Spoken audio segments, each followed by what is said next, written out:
नमस्कार दोस्तों, कैसे आप सभी। बहुत बहुत स्वागत करता हूं आपका अपने इस यूट्यूब चैनल पर। और आज की इस वीडियो में हम लोग डिस्कस करने वाले हैं जो क्रिस्टल होता है ना, उसका फॉर्मेशन कैसे कैसे होता है, किस प्रकार से जो क्रिस्टल जो है वो बना हुआ होता है उसके बारे में देखेंगे।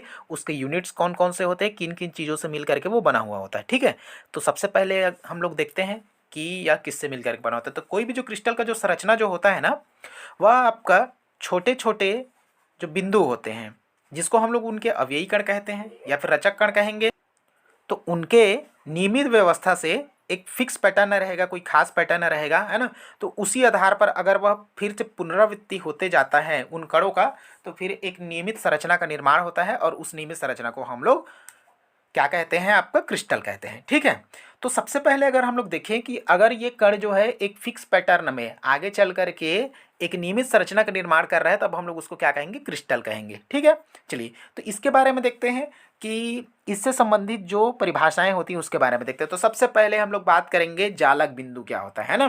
तो सबसे पहले अगर हम लोग देखें कि जालक बिंदु या फिर लैटिस पॉइंट होता क्या है, तो ना जो अभी मैंने आपको बताया कि कोई भी जो क्रिस्टल का जो कण है, अवयव है, अब ये क्या हो सकता है, आपका अणु भी हो सकता है, परमाणु भी हो सकता है और आयन भी हो सकता है। ठीक है, तो इन्हीं ये जो बिंदु जो है उसको ही हम लोग क्या कहेंगे, आपका क्रिस्टल जालक बिंदु कहेंगे हम लोग, है ना।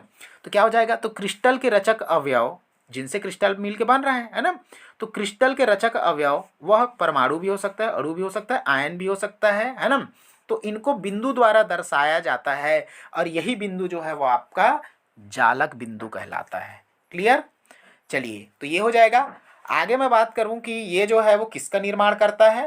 तो जो जालक बिंदु होता है आगे चल करके एक फिक्स पैटर्न में वह जो है एक नियमित संरचना का निर्माण करता है और उस नियमित संरचना को हम लोग कहते हैं क्रिस्टल जालक।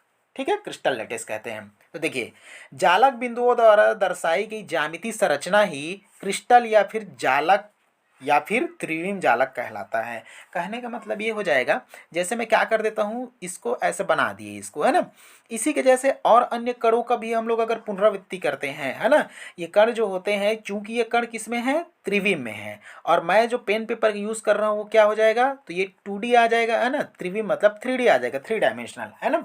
तो इसमें अगर हम लोग इसको देखें तो सिर्फ इस प्रकार से हम लोग इसको बना सकते हैं, ये ऐसा व्यवस्था, जबकि ये वास्तविक में क्या होता है, एक घन के आकार का संरचना जो है वो बनाता है ना।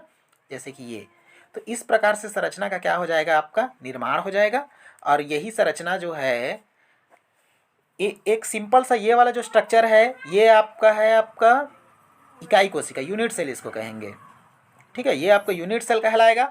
और इसी के जैसे और आगे बढ़ते जाएगा, इसी को हम लोग क्या करेंगे, इसी के जैसे इधर भी और इसको आगे हम लोग बढ़ा देंगे, ये ऐसा करके। तो ये सब आपका क्या कहलाएगा, तो ये आपका क्रिस्टल जालक कहलाने वाला है। ठीक है, तो इसको हम लोग क्रिस्टल जालक कहेंगे। चलिए, तो क्रिस्टल जालक हो जाएगा ये, जैसे कि ये वाला संरचना है, ये संरचना आपको दिखाई दे रहा है, तो ये है ना, जो कि क्या है, जालक बिंदुओं से मिल करके बना हुआ संरचना है। ठीक है, आगे बात करते हैं। तो आगे हम लोग देखते हैं, तो आगे आपको दिखाई देगा इकाई कोशिका, यूनिट सेल। तो यूनिट सेल क्या है, तो जैसे आपने देखा ना, ये क्या है, ये क्रिस्टल जालक है ना, क्रिस्टल जालक है। और क्रिस्टल जालक की एक इकाई को इकाई कोशिका कहेंगे, है ना। तो या और ये इकाई कोशिका आगे चल करके क्रिस्टल जालक का निर्माण करती है। ठीक है, तो ये हो जाएगा आपका इकाई कोशिका, यूनिट सेल, और ये हो जाएगा आपका क्रिस्टल जालक।